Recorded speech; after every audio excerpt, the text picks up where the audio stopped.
जय शिवराय मित्रांनो. कादंबरी कथा सह्याद्रीची वाघीण भाग 3. सखूजी गायकवाड बेलवडीकडे येत असताना इकडे गडीमध्ये मात्र निराळे नाट्य चालू होते.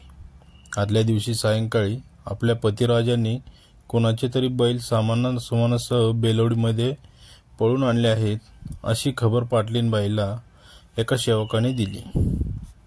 रात्रभर गडीमध्ये का नव्हते याचा खुलासा बाईंना मिळाला होता. कुणा मातब्बराचे कपाडीचे हे बैल असावेत. आपल्या पतीने हे नसते संकट तर ओढून घेतले नसावे ना.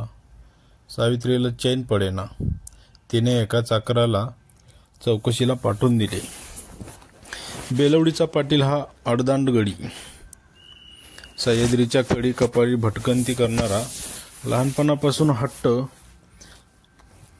म्हणून आजूबाजूच्या सर्व गावकऱ्यांना माहिती. आईबापांना सदैव त्याची काळजी असे. बेलवडीच्या तालमीत एकही गडी त्याच्या पुढे टिकत नव्हता. कैक फड मारून त्याने मनाचे फेटे मिळवले होते. तारुण्यात आला तरी लग्नाचे नाव काढीत नसे. तरुण मंडळी जमून रानात दऱ्या खोऱ्यात भटकावे, मन मानेल तशी शिकार करावी, हत्तीचं बळ याच्या अंगी, असंच लोक समानायचे. भटकत असताना एका जाळीत निवांतपणे आराम करणारा वाघ याच्या टोळक्याने पाहिला. सावध रे बाबा, जाळीत भाला दांडगा वाघ दिसतोय, बिलकुल आवाज करू नका आणि माघारी निघा. मित्रमंडळींची हळूवार आवाजात बोलणी चालू होती. भाला सावरीत हा आरामात चाललेला, हुडपणा नसानसात भरलेला एक दगड उचलला आणि भिरकावला की बिबट्याच्या जाळीत. दगड झेपवलेला वाघाच्या डोक्यावर नेमका पडला. वाघोबा चवतळून उठले, डरकाळी फोडली. मंडळी घाबरून जागच्या जागी उभी राहिली. समोरच्या दणकट शरीराच्या माणसाला पाहून वाघ जाळीबाहेर पडला. अंगावरचे पिवळे पट्टे उन्हात चमकत होते. डोळ्यात संताप. समोर बक्ष उभे. मोठी गर्जना करीत त्याने निशाणा घेतला. आपल्या मित्रमंडळींना मागे ढकलून तरुण पाटलाने भाला वाघाच्या दिशेने फेकला. वाघाने त्यावेळी उडी घेतली. भाला फक्त जाळीत घुसला. सगळेजण घाबरून मागे पळाले. भीमराव सांभाळा, एक जण ओरडला. वाघाची उडी अंगावर पडण्यापूर्वीच त्याने बाजूला झेप घेतली. वाघ जमिनीवर पडला. त्याने 4-5 कोलांटवड्या घेतल्या. वाघ उठण्यापूर्वीच त्याच्या पाठीवर याने भक्कम पकड घातली. वाघाच्या उघडलेल्या जबड्यात हात घालून दोन्ही हातांनी त्याची मान झटकन फिरवली आणि बाजूला उडी मारली. वाघाला असला प्रतिकार नवकाच होता. दुःखाने त्याने क्षीण गर्जना केली. भक्ष्याच्या अंगावर परत झेप घेण्याऐवजी त्याने जवळच्या झुडपात पलायन करणं पसंत केलं. घाबरून मागे पळालेले मित्र जवळ आले. हातातून रक्त ठिपकत असलेला जिवंत मित्र पाहून सर्वांनीच एकदम त्याला मिठी मारली. गमतीने भीमराव म्हणून नाव पडलेला तो साक्षात आज भीमाच्या रूपातच त्यांना भासला. अख्खा बेलवडीने त्याचे कौतुक केले. आजूबाजूच्या गावात त्याची ख्याती पसरली. बेलवडीच्या पाटलांची चिंता मिटावी असा योग जुळून आला. गदग प्रांतातच एक सधन कुटुंब राहत होतं. गावचं कुलकर्णी पण त्यांच्याकडे होतं. लोक त्यांना देसाई म्हणून ओळखत. व्यंकप्पा देसाईंना 2 मुली आणि 2 मुलगे होते. एका मुलीचं नाव मलबाई धाकटी म्हणून सर्वांची आवडती. बालपणापासून ती दांडकपणा करायची. मुलींचे खेळ तिला अजिबात आवडत नसत. मोठ्या भावाप्रमाणे ती मर्दानी खेळ खेळायची. तलवारबाजी, दांडपट्टा, भालाफेक या सर्वात ती कसब दाखवी. मुलीचे पुरुषी खेळ पाहून आईवडील नातेवाईक काळजीत पडले. वय वाढत होतं. लग्नाला स्थळ येईनात. आली तर मलबाईची नापसंत करी. कार्टे, तुला एकतर घाबरून कोणी पसंत करीत नाही, कुणाला तू पसंत करीत नाहीस. विचार काय आहे तुझा? आजोबा आजींनी रागाने विचारले. आजोबा, या परिसरात एकतरी चांगला तरुण आहे का? शेण गोटा काढण्यासाठी माझा जन्म नाही. वा, मग कोणी सरदार जमीनदार तुझ्यासाठी धावून येणार आहे? कसला नवरा हवाय तुला? भावाने कुस्तीपणे प्रश्न केला. मलबाई हसली. वा, मग कोणी जन्माला घातलं त्या देवानेच माझा नवराही ठरवून ठेवला असणार. मला हवा आहे मर्द, हत्तीचं बळ असणारा, वाघासारखा प्रत्यक्ष वाघाशी झुंज खेळणारा. असा तरुण पुरुष सापडेपर्यंत मला मुळी लग्न करायचं नाही. माझा हा निश्चय समज, पाहिजे तर प्रतिज्ञा समज. परत माझ्या लग्नाबद्दल कुणी बोलूच नका. मलबाईंनी सर्वांना बजावलं. घरातल्या सगळ्यांना मलबाईचा स्वभाव ठाऊक होता. सध्या गप्पच बसणं घरच्यांनी पसंत केलं. बेलवडीच्या पाटलांच्या तरुण पोराच्या बेडर कथा सगळीकडे पसरल्या होत्या. देवीच्या जत्रेला घरातले सगळेजण निघाले. बैलगाड्या तयार होत्या. मोठा परिवार म्हणून अगोदर जाऊन जागा अडवण्यासाठी गडी माणसे पुढे पाठवून दिली होती. आपलं पोरग यावेळीही कुस्तीच्या रिंगणात उतरणार आणि फड जिंकणार याची पाटलांना खात्री होती. देवीचं दर्शन घेऊन मंडळी तंबूत येऊन विसावली. बाहेरच्या बाजूला भल्या मोठ्या पातेल्यात बोकडाचं मटण टराटरा शिजत होतं. दुसऱ्या चुलनावर भाकऱ्या भाजण्याचं काम चालू होतं. जुजबी कुस्त्या आटोपल्या. आता मध्यान्हापूर्वी महत्त्वाची कुस्ती होण्याचं बाकी होतं. बेलवडीच्या तरुण पाटलाविरुद्ध कोण फडात उतरणार याकडे तमाम गर्दीचं लक्ष लागलं होतं. नवस फेडायला आलेल्या बाहेरगावच्या कोणा पैलवानाने कुस्तीला उतरावं याची अपेक्षा पंचमंडळी करीत होती. बराच वेळ वाट पाहून पुढे कोणी येत नव्हतं. प्रेक्षकांचा गलगा वाढत होता. अंगावर लाल माती उडवून नख शिखांत मातीने माखलेला पाटलांचा पोरगा रिंगणात उघड्या अंगाने उभा होता. एका कोपऱ्यात बायकांचा घोळका होता. आपल्या मैत्रिणींसह सर्वांना ढकलीत मलबाई पुढे येऊन उभी राहिली. काय मस्तवाल कार्टे आहे, दांडगट कुठली, कुस्तीचा फडबीड मारायची की काय? या सर्व बोलण्याकडे दुर्लक्ष करीत मलबाई समोर पाहू लागली. सगळ्या गर्दीला चौफेरून न्याहाळत तो तरुण पाटील उभा होता. काय झालंय? कुस्ती का होत नाही? मलबाईने विचारले. कशी होणार? याच्याबरोबर कुस्तीला कोणीच पुढे होत नाही, एका बाईने उत्तर दिलं. मग आता काय होणार? मलबाईने विचारलं. काय व्हायचंय? कुस्ती न खेळताच याला 25 मोहरा मिळतील आणि वरती मानाचा फेटा पंचमंडळी देतील, एक बाई मध्येच म्हणाली. मलबाई त्या तरुणाला निरखून पाहू लागली.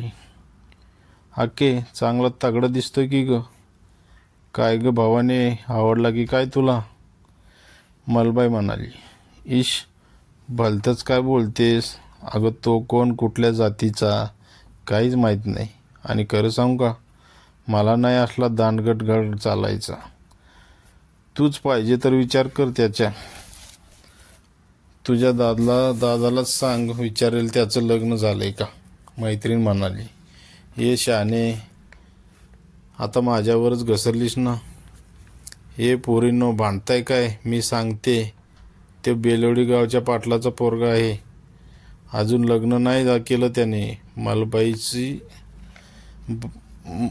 मागचीच बाई म्हणाली.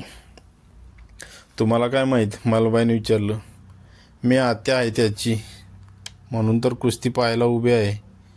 या सगळ्याजणी त्याच्या घरच्याच आहेत, त्या बाईने माहिती दिली. मलबाई चटकन मैत्रिणीसह तिथून बाहेर पडली. कुस्तीचं नाही तर कशाला वेळ घालायचा? चल ग, अजून जेवायला खूप उशीर आहे, तोपर पाळण्यात बसून घेऊ, मलबाईने सुचवलं. तिन्ही मैत्रिणी जत्रेत घुसल्या. बेलवडीच्या आखाड्याचे वस्तात रिंगणात आले. चल गड्या, असा फुकाचा फेटा नको आपल्याला. त्याच्या अंगावर धोतर आणि खमीस टाकीत ते म्हणाले. गर्दीला ढकलीत एक मध्यमवयस्क पुढे आले. शाब्बास वस्ताद, ओळखलंस का मला? वस्तादाच्या खांद्यावर हात ठेवीत त्याने विचारलं. वस्तादाने त्याच्याकडे पाहिलं. ओळख पटली. शंकरराव, भले गड्या, 5 वर्षी होतास कुठं तू? हा माझा चेला आज 25वी कुस्ती खेळणार होता. आजपर्यंत सगळ्या कुस्त्या याने जिंकल्यात. आज मात्र याची पार निराशा झाली. राड्या कोणीच पुढे येत नाही. खाशाबा, मी गेली 5-6 साल सलग मुळीच आखाड्याचं तोंडच बघितलं नाही. पुण्याला असतो, लगीन करून बसलोय. छान, म्हणजे लोक एका चांगल्या पैलवानाला मुकले असं म्हणावं लागेल. वस्ताद मित्राला म्हणाले. तसंच मन हवं तर. काय रे पोरा, खेळतोस का कुस्ती माझ्याबरोबर? अरे 5 वर्षात अंगाला लाल माती लागली नाही आणि अजून जिद्द कायम आहे. आपण वस्तादांचे मित्र, माझे गुरुच नव्हे का? आमच्या बेलवडीला चला, 4-2 नवे डाव शिकवा आमच्या आखाड्यात. त्यांच्या पायाला हात लावून जमिनीवरची लाल माती कपाळीला लावीत त्याने उत्तर केलं. हात उंचावून पंचांना खून केली. गर्दीकडे बघून नमस्कार केला आणि अंगात खमीस चढवला. धोतरही नीट नेसलं. वस्तादासह रिंगणाबाहेर आला. कुस्ती होत नाही म्हटल्यावर गर्दी पांगली.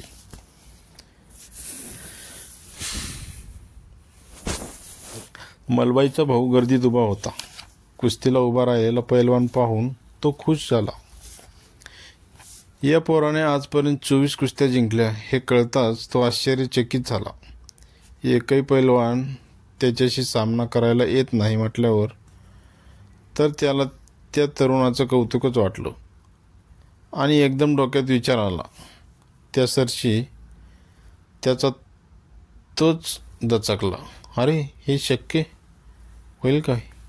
गर्दीतून तो त्वरित बाहेर आला. समोरच त्याचे सासरे त्याला दिसले. जावयाला पाहून ते तडक जावयाकडे निघाले. वा जावे बापू, जत्रेला येऊन जरा आमची चौकशी तरी करायची. ठीक आहे, बरं कुठे डेरा टाकलाय? सगळी मंडळी आलीत की एकटेच आलात? एकटे असाल तर आमच्याबरोबर 4 घास खायला चला. तुमच्या सासूबाई एकदम खुश होतील बघा. सासऱ्याची पायधूळ घेत तो हसला. जरा रानात एका बाजूला तंबू टाकलाय, सगळे झाडून आलेत. बोकड कापलाय निवेदाला म्हणून तर आग्रह करतोय. आमची पोरगी कशी आहे? आणि आबासाहेब सासरेबुवांना थांबवित तो म्हणाला. अण्णा, आम्ही बी सगळे आलोत. देवळाच्या शेजारी अंतू भटजी राहतात, त्यांच्याकडेच उतरलोय. आपला पुरणपोळीचा बेत आहे. जावयाचं उत्तर ऐकून तेही हसले. बरोबर भटाच्या घरी उतरल्यावर तिकटाचा बेत कसा करणार? येता तर बसा आमच्याबरोबर ताटाला. अण्णा भेटलात ते बरंच झालं बघा. एक जरा माहिती काढायची होती. आज कुस्तीला उभा राहिलेला तो पैलवान पोरगा, तो होय? अरे आमच्या मैत्राचा बेलवडीच्या पाटलाचा पोरगा. 25शी झाली पण अजून लगीन करीत नाही. अण्णा, आपल्या आक्कीसाठी पोरगा बरा आहे. हा मग चला की, होगा उशीर कशाला? आप्पा पाटील बी असतील या गर्दीत कुठंतरी. पोरगा पण नामी शोधलाय. जाय बापू, अहो प्रत्यक्ष ढाणा वाघेशीच कुस्ती खेळले बघा. अण्णांनी जावयाच्या खांद्यावर थोपटीत म्हटलं. काय, वाघाशी कुस्ती? तर हो, मग जमलं तर. आमच्या अक्कीचा हट्टच आहे तसा. चला चला. अरे हो, सोयरीक जुळलीच समजा. ते बघ, हलवायाच्या दुकानात आप्पासाहेब उभे आहेत. उचला पाऊल. अण्णांनी बडबडतच जावयाचा हात पकडून न्यायला सुरुवात केली.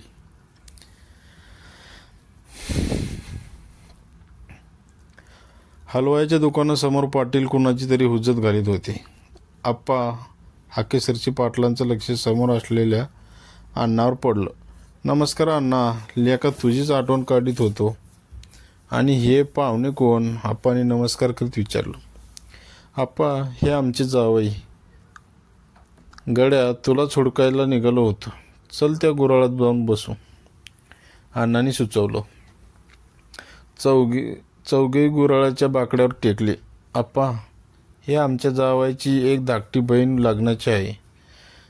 चांगली देखणी आहे, पण वाघाशी झुंज घेणारा नवरा भेटेपर्यंत लग्नच करणार नाही, म्हणून ते अडून बसले. आमच्या जावयानं आज तुझ्या पोराला पाहिलं आणि खुश बघ तुझ्या लेकावर. काय म्हणता, पोरीला वाघाशी झुंज घेणारा नवरा पाहिजे? कामालाच आहे राव. मग तुमची बहीण पाहिलीच पाहिजे. संध्याकाळलाच येतोय मंडळी घेऊन पाहायला. भीमरावला पण आणतो सोबत. ठरलं तर. कुठे डेरा टाकलाय? आप्पांनी विचारलं. अण्णांनी माहिती दिली. पोरगी पाहायचा बेत नक्की ठरला आणि अक्कीला माहिती द्यायला भाऊ पाळण्याकडे निघाला. अक्की पाळण्यात नाही तर चक्रीत बसलेली असणार याची त्याला खात्रीच होती. आप्पा आणि अण्णा दोघेही मैत्र गप्पा गोष्टी करायला बसले. अक्की मैत्रिणीला घेऊन पाळण्यात वर खाली करीत होती. एकदाचे फेरे संपले. अक्कीने दणकन उडी मारली. समोर भाऊ उभा होता. अक्की, अगं सापडला. कोण सापडला रे दादा? अक्का साहेब, तुमच्यासाठी नवरा सापडला. आहात कुठं? तुम्हाला हवा तसा, वाघाशी कुस्ती खेळलेला, एका मैत्रिणीने विचारले. हा, वाघाला चितपट करणारा बहादूरगडी आज कुस्तीला उतरला, पण झुंजायला गडीची आहे ना सामने, दादांनी सांगितलं. काय म्हणजे तो पैलवान गडी? होय, पोरींनी तोच तो बेळवलीच्या आप्पा पाटलांचा लेक म्हणे. असं? त्याचं लगीन झालं नाही हे पण आम्हाला ठाऊक झालंय, मैत्रीण म्हणाली. अरे दादा, त्याच्या आत्या तसं म्हणाली आम्हाला. आम्ही पण कुस्ती पाहायला गेलो होतो. अक्कांनी माहिती दिली. बऱ्याच लबाड आहेत की ग?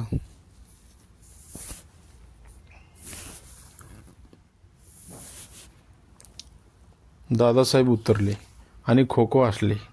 अक्के, मी खुश आहे त्या पोरावर. आज संध्याकाळी तुला पाहायला त्याचे वडील येणार आहेत. तुझ्या वहिनीचे अण्णाचे मैत्रच आहेत. तेच घेऊन येणार आहेत त्या मंडळींना आणि सोबत तो पैलवान पण येणार आहे बरं का. दादा, तू पक्का वाईट आहेस. मला घरातून घालवायची घाईच झाली तुला. चला ग पोरींनो, पोटात नुसती आग पेटली माझ्या. मैत्रिणींना ढकलीत अक्का म्हणाली.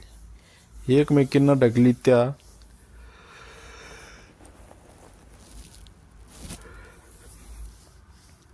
जत्रेतून बाहेर पडल्या. दादासाहेब आपल्या वडिलांना शोधित दुकानाच्या रांगेतून पुढे आले. गावातल्या 1-2 जणांची कापडाची दुकाने थाटली होती. एका दुकानासमोर त्याचे वडील ऐसपैस बसून गप्पा छाटीत होते. काय रे दादा, जेवायला बोलवायला आलास काय? मी आता उठणारच होतो. बापाचा खुलासा ऐकून दादाच्या तोंडावर हसू फुटले. बाबा, आज एक चमत्कार झालाय. आपल्या अक्कीसाठी मी नवरा मुलगा शोधला. मंडळींना घेऊन अण्णासाहेब संध्याकाळी येतील. अक्कीला हवा तसाच नवरा मुलगा आहे, बेलवडीच्या पाटलांचा पोरगा. अरे पण अक्कीला विचारायला हवं होतं नाहीतर आयत्या वेळी पाहुण्यासमोर काही बकले व्हायला. बाबा, त्याची काळजी नको. अक्कीने त्याला प्रत्यक्ष पाहिलेलंच आहे. मी तिच्या कानावर घातलं आणि उड्या मारीत ती पळून गेली. बरं आहे बाबा, आता पोरांनाच तिला पसंत करायला हवं. खंडोबाचं पावलं म्हणायचं, व्यंकप्पा लेकाला म्हणाले. व्यंकप्पा देसाई लेकासह अंतू भटाच्या ओसरीवर आले. अंतू भटजींच्या कानावर मलाबाईसाठी नवरा सापडला हे वृत्त पडलं. लगोलग ते गाभाऱ्यात गेले आणि त्यांनी देवीला कौल लावला.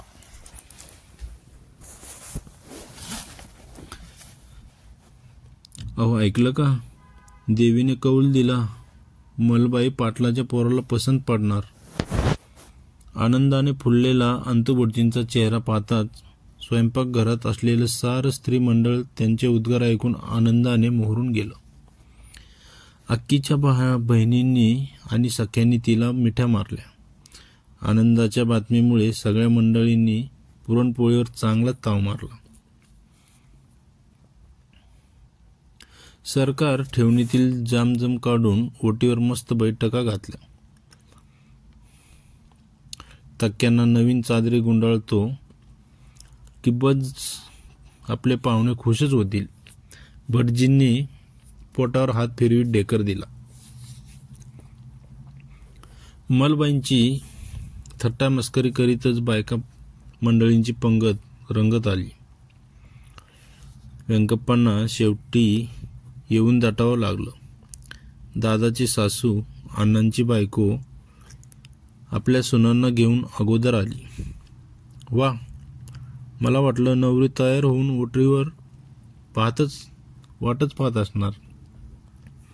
बघा ना, आम्ही सर्व तयार झालो, पण आकाचं अजून आटोपतच नाही. सगळ्या सख्या घेऊन केव्हाची दार लावून बसली, मलबाईची आई म्हणाली. आई, त्या पाटलाच्या पोरांना म्हणणे प्रत्यक्ष वाघाशीच कुस्ती केली. मुलीने आईला विचारले. आणि मग वहिनीबाईला सुनेच्या आईने सगळी कथा ऐकवली. नवऱ्या मुलाची बहादुरी चवीने सगळ्यांना ऐकली. अक्कीने इतके दिवस थांबून खरोखरच तिच्या आवडीप्रमाणे प्रत्यक्ष वाघाशी झुंजणारा नवरा मिळवला, यातच सर्वांना आनंद झाला. अण्णा संध्याकाळी पाटील कुटुंबियांना घेऊन ओटी चढली. अंतू भटजींनी खरोखरच उत्तम बैठक तयार केली होती. तक्क्याला आरामशीर टेकून पाटील बसले. दुसऱ्या बाजूला बायका मंडळी बसली. सर्वांना दिसेल अशी जागा नवरीसाठी आसन ठेवले होते. मलबाईला घेऊन या, अण्णा म्हणाले.